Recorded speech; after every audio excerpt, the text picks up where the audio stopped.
अच्युतानंद, आपका बहुत बहुत स्वागत है। बहुत बहुत धन्यवाद आभार आपका। है। तो अच्युतानंद जी एक सीतापुर में हमारे सामाजिक कार्यकर्ता के तौर पर काम करते हैं, बढ़ चढ़ के हिस्सा लेते हैं सारे सामाजिक जो भी कार्य होते हैं, यहाँ तक कि पशुओं का भी इलाज करवाते हैं। अनाथालय में बहुत सारा योगदान इनका रहता है, तो काफ़ी चर्चित हैं और इसीलिए इनको आज अपने चैनल पे हमने बुलाया है और इनका आभार है, साधुवाद है। बहुत बहुत धन्यवाद दिव्यांश जी, आपने इस कार्यक्रम में हमें अपने विचार रखने का अवसर देने के लिए, और आपके सभी दर्शकों का बहुत बहुत धन्यवाद हमारे साथ जुड़ने के लिए, हमें सुनने के लिए। धन्यवाद। मिश्रा जी, एक हाल ही में अनुराधाचार्य जी ने एक 25 साल से ऊपरी अविवाहित महिलाओं को लेकर जो टिप्पणी की है, उस पर आप एक सामाजिक कार्यकर्ता के रूप में क्या कहना चाहेंगे?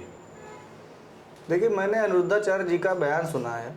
उन्होंने 25 साल से ऊपर के जो अविवाहित लड़कियां और लड़के लिव इन में रहते हैं, तो इस संबंध में उन्होंने कहा है कि ये चीज़ हमारे समाज के लिए सही नहीं है। मैं इस बयान से पूर्णतः सहमत हूँ, क्योंकि हमारा जो धर्म है, हमारी जो संस्कृति है, भारतीय संस्कृति में हम लोग, हमारे यहाँ यत् नारस्ते पूजन्ते रमन्ते तत्र देवता का भाव इस लड़कियों के लिए रखा जाता है। हमारे यहाँ नौ दुर्गा की पूजा होती है, हमारे यहाँ लड़कियाँ पूजनीय हैं। तो हम अगर किसी पे ना लेते हुए अगर अपने ही घर में लें, अपनी बहन बेटी के बारे में बात करें, तो कहीं से भी ये चीज़ समाज में हम लोग इस चीज़ को स्वीकार नहीं कर सकते हैं। लिव इन रिलेशनशिप को हम लोग स्वीकार नहीं कर सकते हैं। और ये जो चीज़ें चल रही हैं, ये चीज़ें समाज के लिए ठीक नहीं है। इन सब चीज़ों से समाज विक्षिप्त हो रहा है, मानसिकता विक्षिप्त हो रही है, गंदी मानसिकताएं हावी हो रही हैं। वेस्टर्न कल्चर, पूरा जो पश्चिमी सभ्यता है, अपने समाज पे हावी हो रही है। तो अनुरुद्धाचार्य जी का जो विचार है वो बहुत ही सही विचार है, और मैं भी इस विचार का पुरजोर समर्थन करता हूँ। क्योंकि जो हमारे समाज में पश्चिमी सभ्यता आ रही है, इस सभ्यता की वजह से, उसके देख के हमारे समाज में जो लड़कियाँ हैं वो उस चीज़ को फॉलो कर रही हैं।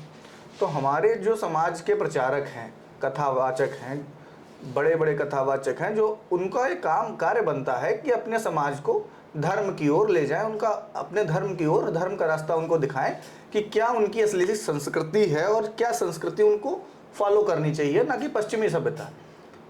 मथुरा वृंदावन में हम लोग जब जाते हैं तो देखते हैं कि रसिया और दूसरे दूसरे विदेश से आकर के लड़के लड़कियां हमारी संस्कृति को फॉलो करते हैं, और जो हमारे यहाँ के लड़के और लड़कियां हैं पश्चिमी सभ्यता को फॉलो कर रहे हैं। ये हमारे लिए बहुत ही विचारणीय विषय है और इस पर हमें सोचना चाहिए। तो मैं तो इस चीज़ का समर्थन करता हूँ कि लिव इन रिलेशनशिप का जो बयान है, जो नहीं रहना चाहिए और जो गलत है हमारे समाज के लिए, इसका मैं पुरजोर समर्थन करता हूँ। और जो लोग अनुरुद्धाचार्य जी का विरोध कर रहे हैं, मैं उनसे भी एक बात कहना चाहता हूँ कि आप लोग थोड़ा सा इस पर विचार करें और देखें कि हमारा समाज और हमारे स्त्रियां और हमारी बहन बेटियां किस रास्ते पे जा रही हैं। तो इस चीज़ का जो है देखना चाहिए अपने समाज के बारे में। मैं तो अपना अगर व्यक्तिगत राय अपने रखना चाहूँ तो मैं इस चीज़ का समर्थन करता हूँ कि लिव इन रिलेशनशिप खतरनाक है हमारे आने वाले भविष्य के लिए, हमारे आने वाली संस्कृति के लिए, हमारे आने वाली जनरेशन के लिए। क्योंकि हमारे यहाँ एक शादी से ही पूरा पूरा 7 जन्मों का साथ होता है। हमारे यहाँ ये नहीं होता कि आज एक से शादी की, अगले साल दूसरे से शादी की, पहला किसका बच्चा है, दूसरा किसका बच्चा है, तीसरा किसका बच्चा है, किसी को पता ही नहीं। हमारे यहाँ स्त्री पुरुष का साथ होता है 7 जन्मों के लिए। तो हमारे यहाँ ये संस्कृति नहीं रही है कि शादी से पहले आप किसी के साथ 1 साल 2 साल रह लिए, उसके बाद उसको छोड़ के जिससे शादी की उसके साथ रह लिए, बच्चा हो गया, पता ही नहीं चल रहा किसका है। तो ये सारी चीज़ें हैं। तो इस हिसाब से अगर देखा जाए तो समाज गलत दिशा में जा रहा है। तो इस बारे में विचार करना चाहिए और समाज को थोड़ा सा ध्यान रखना चाहिए। बताएं आगे। पश्चिम में जो आप सोच रहे हैं, क्या पश्चिम में इसका, पश्चिम को लेके आप उदाहरण दे रहे हैं, तो क्या ऐसी नीतियां चल रही हैं क्या लिव इन रिलेशन में पश्चिम में? बिल्कुल, ये हमारे यहाँ की सभ्यता नहीं। लिव इन रिलेशनशिप का क्या मतलब है? आप पश्चिम का बता रहे हैं। पश्चिम में तो ये है कि वहाँ तो 4-4, 5-5, 6-6 शादियाँ होती हैं। नहीं, ऐसे यूपी में भी तो होती हैं, सीतापुर में भी होती हैं। नहीं, सीतापुर में हमारे धर्म में 4 शादियाँ कहीं भी नहीं होती हैं। हमारे धर्म में कहीं भी नहीं लिखा है कि आप 4 शादियाँ करिए। हिंदू विवाह अधिनियम में न 4 शादियों का लिखा हुआ है। हमारा धर्म 4 शादियों के लिए अलाउ नहीं करता है, हमारा धर्म 1 शादी के लिए अलाउ करता है। इन केस तो पश्चिम वालों को अलाउ करता है क्या? आप देखिए ना, पश्चिम वालों को तो बिना शादी के भी लोग साथ में रह रहे हैं, शादी हुई ही नहीं साथ में रह रहे हैं, शादी ही नहीं हुई, उनके बच्चे हो जा रहे हैं। क्रिस्टियानो रोनाल्डो का नाम ले लीजिए, उनके 2-2 3-3 बच्चे हो रहे हैं, अभी तक शादी नहीं हुई। ऐसे बहुत सारे आपके सामने उदाहरण हैं। हमारे समाज में तो ऐसा नहीं होता कि आपके शादी ना हो, आपके बच्चे हो जाएं, ना हमारा समाज इस चीज को स्वीकार कर पाएगा। तो बिल्कुल ये पश्चिमी सभ्यता है जो आजकल कपड़ों को लेके आ रहा है कल्चर, ये भी हमारे यहाँ का कल्चर नहीं है। हमारे यहाँ का कल्चर अलग है, या वेस्टर्न कल्चर है, पूरा सब विदेशों से आया हुआ है। हमारे यहाँ की जो सभ्यता है वो लड़कियाँ, हमेशा लड़कियों का सम्मान होता है। हमारे यहाँ की रानियों को देखने के लिए युद्ध हो गए थे, जैसा कि आप जानते हैं। हमारे यहाँ की रानियों के चेहरे देखने के लिए युद्ध हो गए थे। तो आज का समाज तो ऐसा है, जौहर वगैरह 40-40 रानियां बलिदान हो गई थी। तो जैसा हमारे यहाँ का तो समाज ऐसा था, ये समाज तो हमारा है ही नहीं। जो आजकल तो कहने का मतलब, पहले के समय में तो राजा मुजरा देखने के लिए सरफिया दान किया करते थे, सरफिया दिया करते थे अपने दरबारों में। आज के समय में आप इंस्टाग्राम खोल के देख लीजिए, क्या आप अपने 5 साल के बच्चे को इंस्टाग्राम देना चाहेंगे? अश्लीलता भरी पड़ी है इंस्टाग्राम पे। तो ये सब चीजें विचार का विषय है। इंस्टाग्राम क्या भारत में बैन होना चाहिए क्या, आपकी सोच है? इंस्टाग्राम भारत में बैन हो या ना हो, इस पे कुछ कानून बनने चाहिए और इस पे जरूर कोई ना कोई रोक लगनी चाहिए कि ये जो गलत तरीके के कंटेंट इंस्टाग्राम फेसबुक पे आते हैं, जिनसे हमारे 5 साल 8 साल 10 साल के बच्चे, जो छोटे बच्चे हैं, इनके मानसिक विकास पे बहुत ज़्यादा असर पड़ रहा है। तो ये चीज़ें काफ़ी जो है हमारे लिए सोचने का विषय है कि आजकल जो सोशल मीडिया का दुरुपयोग हो रहा है, तो ये बहुत ही विचारणीय विषय है। चलिए ठीक है, अगला प्रश्न मान लीजिए आपसे ये है कि क्या आपको लगता है कि ऐसे बयान समाज में महिलाओं के प्रति और अधिक भेदभाव और मानसिकता उत्पीड़न को बढ़ावा देते हैं? बिल्कुल भी नहीं। काहे का मानसिक उत्पीड़न? इसमें मानसिक उत्पीड़न कहाँ हो रहा है? इसमें तो राह दिखाई जा रही है कि आपको ये चीज़ नहीं करनी है। कल को आप उसी पुरुष से अगर शादी करें, विवाह करें, तब तो चलिए ठीक है, एक बार सोच भी सकते हैं। लेकिन हमारा समाज और हम और हमारी संस्कृति ये इजाज़त नहीं देती कि बिना शादी विवाह के, बिना पाणी ग्रहण संस्कार के आप किसी भी पुरुष के साथ में रहें। तो इस पे मानसिक उत्पीड़न तो है ही नहीं। ये हमारे यहाँ का कोई कल्चर थोड़ी ना है, कोई घड़ी साबुन का ये थोड़ी ना ऐड हो रहा है, पहले इस्तेमाल करें फिर विश्वास करें। हमारे यहाँ 7 फेरे होते हैं, 7 वचन होते हैं, अग्नि के 7 फेरे होते हैं, देवी देवताओं को साक्षी मान के। उसके बाद में पाणी ग्रहण संस्कार होता है, उसके बाद वो लोग पति पत्नी बनते हैं, उसके बाद ही साथ रहने के लिए हमारे समाज में अलाउ किया जाता है। तो ये हमारा जो है, इस विषय में तो पुरजोर विरोध है कि लिव इन रिलेशनशिप बहुत ही खतरनाक स्थिति है और इससे हमारा समाज बहुत ही गलत दिशा में जा रहा है। और अनुरुद्धाचार्य जी ने जो कहा है वो बिल्कुल पूरी तरह सही कहा है और मैं उनसे पूरी तरह सहमत हूँ। चलिए ठीक है, अगला प्रश्न मान लीजिए आपसे ये है मिश्रा जी, आपके काम के दौरान आपने क्या बदलाव देखे हैं? आप कुछ अपने काम करते होंगे, जब लड़कियां या महिलाएं लिव इन रिलेशनशिप जैसे रिश्तों को अपनाने का निर्णय लेती हैं, क्या समाज का रवैया बदला है? देखिए, समाज का रवैया ये बदला है कि पहले तो हमारी जो माताएं बहनें, जो जनरेशन हमने देखी है, उस जनरेशन में तो आंचल होते थे, लड़कियां साड़ियाँ पहनती थीं, कभी धूप लगती थी तो हमारी माता का आंचल होता था, माँ के आंचल के से ढक देती थी। आजकल तो ज़माना ही चला गया है, आजकल तो लड़कियों ने दुपट्टा और आंचल को बिल्कुल त्याग दिया है।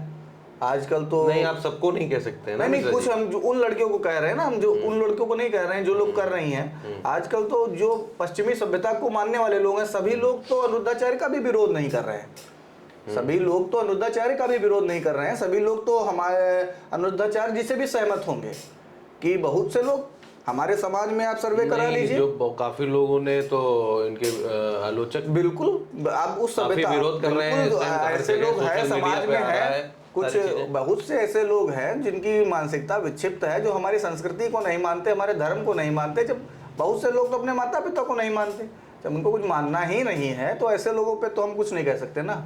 लेकिन जो लोग मानते हैं अपने धर्म को, अपने देश को और अपनी संस्कृति को मानते हैं, तो उन लोगों के बारे में अगर हम बात करें तो वो लोग इस विचार का समर्थन ही करेंगे, विरोध नहीं करेंगे। और जहाँ तक मेरा ख्याल है, जितने भी लोग रह रहे हैं उनके परिवारों को पता ही नहीं होगा, 80% परिवारों को पता ही नहीं होगा कि उनकी बेटी, बहन या पत्नी किसी भी ऐसी लिव इन या सिचुएशनशिप जो आजकल चल रहा है उसमें रह रहा है, वरना कोई भी संभ्रांत परिवार इस चीज़ को अलाउ नहीं करेगा। तो मिश्रा जी, हमारा दूसरा प्रश्न ये है कि क्या हमारे समाज में आज भी चरित्र को लेकर महिलाओं को जोड़कर देखा जाता है? पुरुषों से नहीं, ये दोहरी सोच को कैसे बदला जा सकता है? क्या आप सवाल थोड़ा सा आपको कंफ्यूज हो गया, क्या है आप कहना? क्या हमारे समाज में आज भी चरित्र को केवल महिलाओं से जोड़कर देखा जाता है, पुरुषों से नहीं? इस दोहरी सोच को कैसे बदला जा सकता है? देखिए, चरित्र की अगर बात करें तो चरित्र दोनों का स्वच्छ होना चाहिए। जो हमारे समाज में जो चीज़ें लड़कों के लिए नहीं सही, लड़कियों के लिए नहीं सही हैं, वो चीज़ें लड़कों के लिए भी नहीं सही हैं।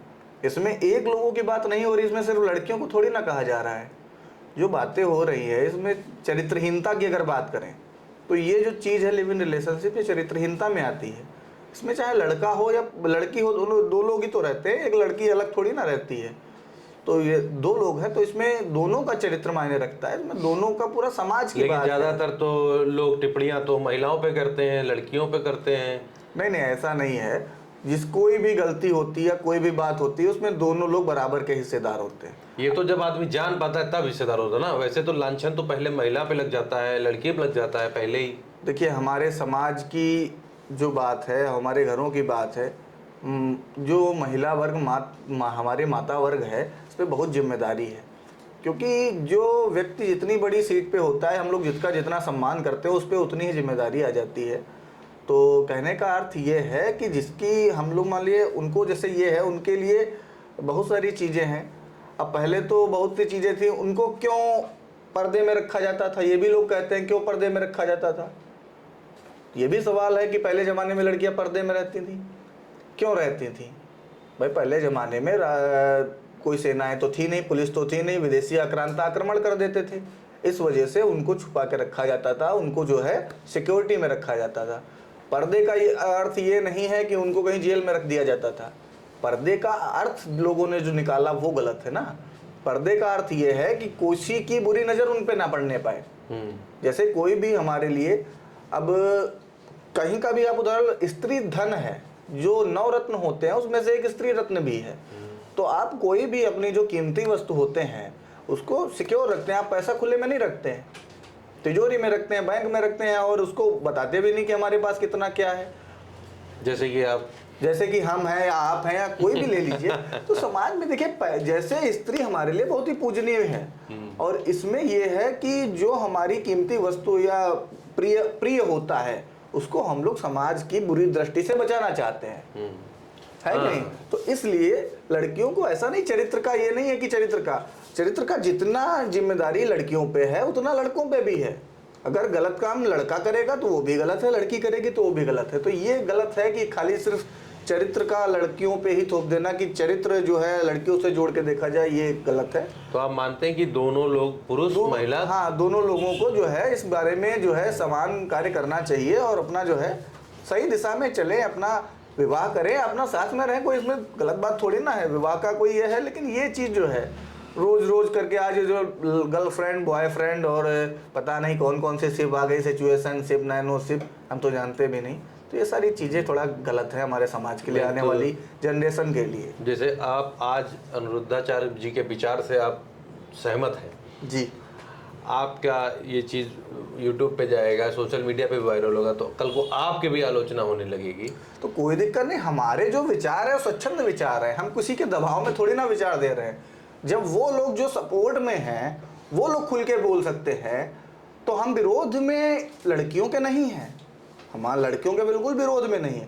लेकिन ये जो चीज़ है लिव इन रिलेशनशिप जिसे बोलते हैं, इसके हम पुरजोर विरोध में हैं। और ये चीज़ हम आपके सामने बोली इसीलिए रहे कि ये समाज में जाए और हमारे समाज के जो लोग हैं उस चीज़ पे विचार करें, समझें। हम इसीलिए कह रहे हैं खुले मंच से। आजकल की युवा पीढ़ी, कॉरपोरेट ले लीजिए आप, नोएडा, गुड़गांव, बेंगलोर, मैक्सिमम में मुझे लगता है 30 से 40% लोग लिव इन में रह रहे हैं। इस विचार पे क्या आपका? हम तो कह रहे हैं, जो आप देख लीजिए शादियाँ टूटने का रेशियो उनका, देख लीजिए कितने प्रतिशत शादियाँ उनकी टिकी रहती हैं। बॉलीवुड में देख लीजिए उठा के 3-3, 4-4, 5-5, 10-10 करोड़ लड़कियाँ लेके चली जा रही हैं। एलुमनी के नाम पे। अब देख लीजिए बॉलीवुड का रिकॉर्ड, अब ये सब जो गलत विचारधारा फैली है इसकी वजह से कितनी शादियां टूट रही हैं। आती हैं लिव इन रिलेशन, कोई तो काफी टाइम से चल रही देखिए है। रेशियो देखा जाता है, हाँ, ज्यादातर रेशियो देखा जाता है। अगर 100 में 1 चल गई तो उसको चला नहीं कहा जा सकता। 100 में 90% का रेशियो अगर देखा जाता है, पहली बात जो चीज गलत है वो गलत है। हम नहीं स्वीकार कर सकते कि कोई भी लड़का, हम विवाह करना चाहें तो हम अपने लिए ऐसी पत्नी नहीं स्वीकार करेंगे, या आप अपने लिए ऐसी पत्नी नहीं स्वीकार करेंगे जो किसी के साथ लिव इन में रह के आई हो, या किसी के साथ किसी का अफेयर हो। अगर पता चल जाता है तो लड़के शादियां तोड़ देते हैं। हमारे उत्तर प्रदेश में तो यही है।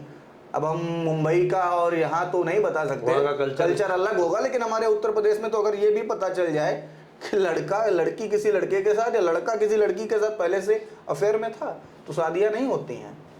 आप ये बताइए कि जैसे कोई लड़का या लड़की किसी रिलेशनशिप में रह रहे हैं, कल को शादी कर लेते हैं, तो उसको आप क्या कहेंगे? क्या सोच है इस विषय में आपकी? देखिए, जैसे आज की डेट में लिव इन में रह रहे हैं, उसके बाद उन्होंने शादी कर ली, उस पर क्या आपकी विचार है? देखिए, लिव इन में रह रहे हैं, प्रेम अलग विषय है, लिव इन में रहना अलग विषय है। अलग विषय कैसे हो गया? अलग विषय क्या? प्रेम साथ में रहने से ही, लिव इन में मतलब बिना शादी के साथ में रहने से ही प्रेम हो सकता है। बहुत से इससे हमारे लोग हैं जिनको प्रेम साथ में ही नहीं रहे, बहुत दूर दूर रहते तब भी प्रेम होता है। लेकिन अगर लिव इन में रहने का अर्थ है तो ये चीज़ विवाह के बाद ही ठीक में लगती है, विवाह के पहले नहीं। कि पति पत्नी का जो रिश्ता होता है विवाह के बाद ही साथ में रहना उचित बताया गया है। विवाह के पहले अगर कोई साथ में रहता है तो इसको वैश्यावृत्ति कहा जाता है। इसको मतलब कुछ भी अच्छे नज़रिए से नहीं देखा जाता, और अच्छा है भी नहीं ये चीज़। आप वैश्यावृत्ति कह रहे हैं, कल को अभी कोई आपके ऊपर आलोचना होने लगेंगी इस सब चीज़ों देखिए की। बात आलोचना क्या क्या है, देखिए आलोचना आज की डेट में जो लोग रह रहे हैं वो विरोध करेंगे इन सब चीज़ों का। देखिए एक बात, विरोध करने वाले तो करेंगे, विरोध करने वालों की कमी नहीं है, विरोध होना ठीक भी है अगर कोई गलत बोलता है। लेकिन अगर हम गलत वो कह रहे हैं, हम अपने समाज के बारे में, अपनी संस्कृति के रक्षा के लिए अगर हमको आलोचना भी सहनी पड़ेगी तो हम आलोचना भी सहेंगे। देखिए बात यह है कि जो बात गलत है उसको हम समाज में स्वीकार नहीं कर सकते। अब अच्छी चीज़ लोगों को आसानी से समझ में नहीं आती है। आप दारू खरीदने के लिए लोग 10 किलोमीटर 20 किलोमीटर आ जाता है दौड़ के, और दूध बेचने दूध वाले को गली गली भटकना पड़ता है। तो ये बात सही है अच्छी आपकी। बातें आदमी के दिमाग में आसानी से नहीं घुसती। लेकिन हम समाज में रह रहे हैं तो हमारा एक कर्तव्य बनता है कि हम अपने लोगों को, अपने समाज को ये बताएं कि क्या सही दिशा है। और यही कार्य अनुरुद्धाचार्य जी ने अपनी व्यासपीठ से करा है। उसमें उन्होंने कुछ गलत नहीं किया और समाज को उनका साथ देना चाहिए। अरे वो तो यही बताते हैं, वो ऐसा तो है नहीं सिर्फ लड़कियों को लेके कहते हैं, वो तो पुरुष को भी लेके कहते हैं। मैंने उनका बयान देखा था कि 50 जूते मारो जो बेचारी पुरुष हो उसको सुबह शाम। तो उस बयान की भी चर्चा होनी चाहिए कि ऐसे पुरुषों को 50 जूते मारिए सुबह शाम जो वे विचार करते हैं, जो पराई स्त्रियों पर नजर डालते हैं। तो वो विचार भी तो देखिए उनके। तो ऐसा नहीं है वो समाज को गलत दिशा दिखा रहे हो, समाज को सही दिशा दिखा रहे हैं, जिससे कि तलाक का रेशियो कम हो, जिससे कि लोग एक दूसरे से प्रेम करें, आने वाली जनरेशन सही दिशा में जाए। हम लोग भगवान श्री राम के चरित्र को मानने वाले लोग हैं और वही मानना चाहिए। भगवान श्री राम का अनुसरण करते हैं हम लोग उत्तर प्रदेश के वासी हैं और उनको चरित्र के मानने वाले लोग हैं। अगर हम कुछ नहीं मान सकते तो 2-4% फॉलो तो कर ही सकते हैं। हाँ, आपके विचार सही हैं।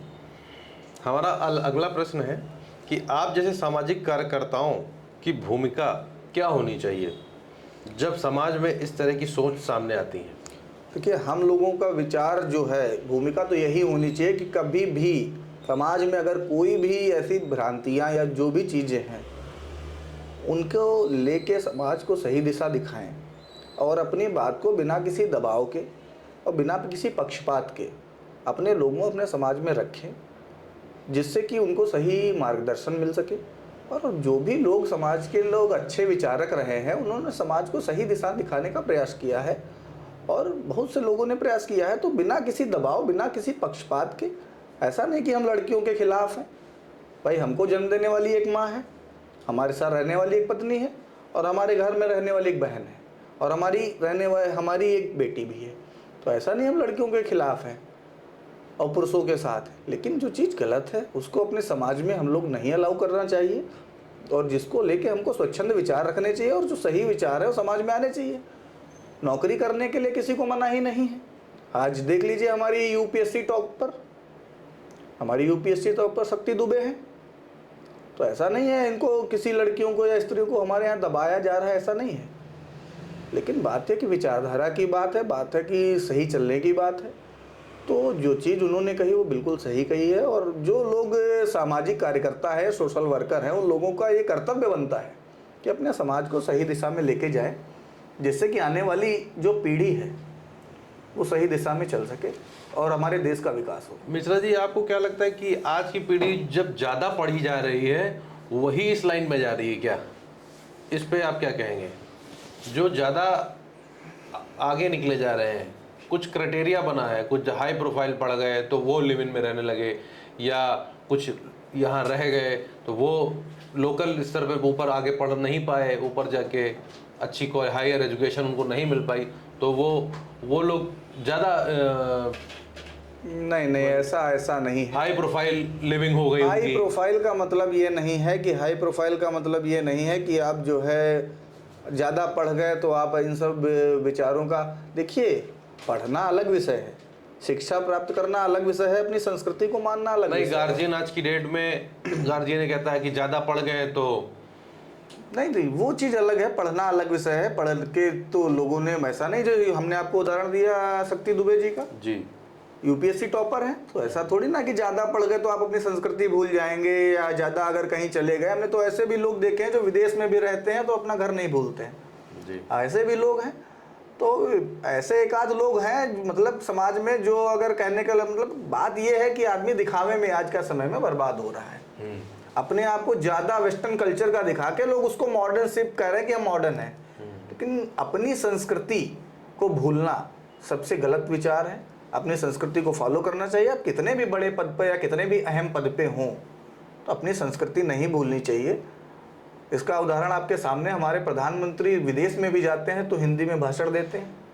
तो अपनी संस्कृति, अपना धर्म नहीं भूलना चाहिए, उसे फॉलो करना चाहिए। आप कितना भी पढ़ जाएं, कितनी भी बड़ी पोस्ट पे या ओहदे पे आप पहुंच जाएं, आपकी जिम्मेदारी बनती है कि जिस संस्कृति में आप पले बड़े हैं, देखिए वहीं से आपकी पहचान है, तो उसको नहीं भूलना चाहिए। तो जो लोग ये करते हैं वो गलत है, करते हैं।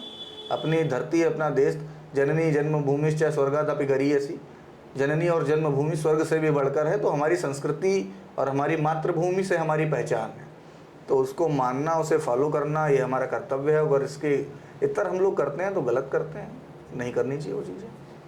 अच्छी बात है। एक अंतिम प्रश्न आपसे हम करेंगे मिश्रा जी, आप नई पीढ़ी के युवाओं को क्या संदेश देना चाहेंगे जो पारंपरिक और आधुनिक सोच के बीच में फंसे हुए हैं? देखिए, आधुनिकता गलत नहीं है, विज्ञान पढ़ना गलत नहीं है, विज्ञान के साथ चलना गलत नहीं है, भविष्य विज्ञान में है। लेकिन आधुनिकता ये नहीं हो सकती कि हम लिव इन में रह रहे हैं या गलत चीज़ों का अनुसरण कर रहे हैं, ये आधुनिकता नहीं है। विज्ञान पढ़ना अच्छी चीज़ है, आप पढ़िए, आप सही चीज़ों से जुड़िए। सोशल मीडिया है, उसका सदुपयोग हो, दुरुपयोग ना हो, इसको लेके सरकार को भी कदम उठाने चाहिए और समाज को भी इसको लेके। आज की तारीख में जो प्रेजेंट स्थिति है सोशल मीडिया का, तो बहुत काफ़ी डिसएडवांटेज ज़्यादा देखने को मिल रहे हैं, एडवांटेज तो कम देखने को मिल रहे हैं। नहीं, यही तो चीज़ है, हमारे सरकार को इस विषय में कदम उठाने चाहिए। जैसे कि सरकार को, जैसे यूट्यूब है, जैसे इंस्टाग्राम है, जैसे फेसबुक है, इस पर आप बच्चा रील स्क्रॉल कर रहा है या कुछ भी देख रहा है तो कई गलत विषय वस्तु उसके सामने आ जाती हैं। तो इन सब मामलों में रिस्ट्रिक्शन लगनी चाहिए और सरकार को नियम बनाने चाहिए कि हमारे समाज में बच्चे भी फ़ोन देखते हैं। मान लीजिए बच्चा पा गया, फ़ोन देख रहा है 8 साल का या 5 साल का, तो उसके दिमाग में, उसके माइंड में गलत विचार आ रहे हैं।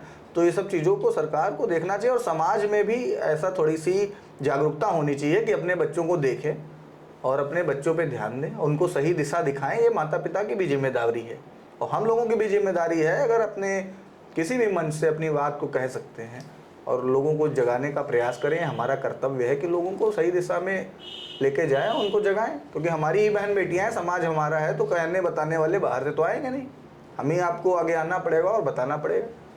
तो ये चीज़ है।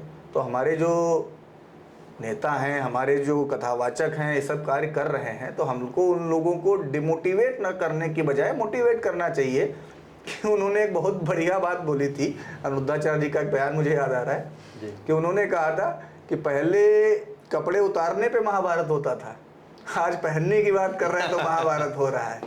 तो ये बहुत बढ़िया विचार है उनका।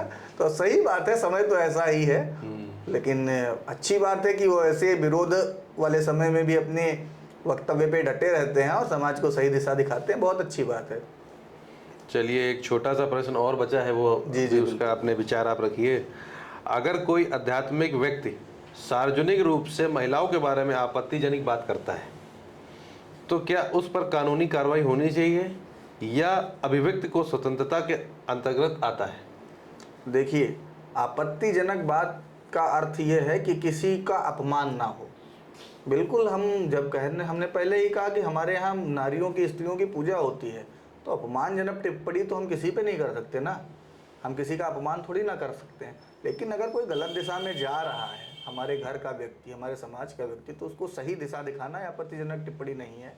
और किसी का अपमानित करने वाला बयान अगर कोई देता है तो गलत है, उसको माफ़ी मांगनी चाहिए। और अगर कानून में ये चीज़ है तो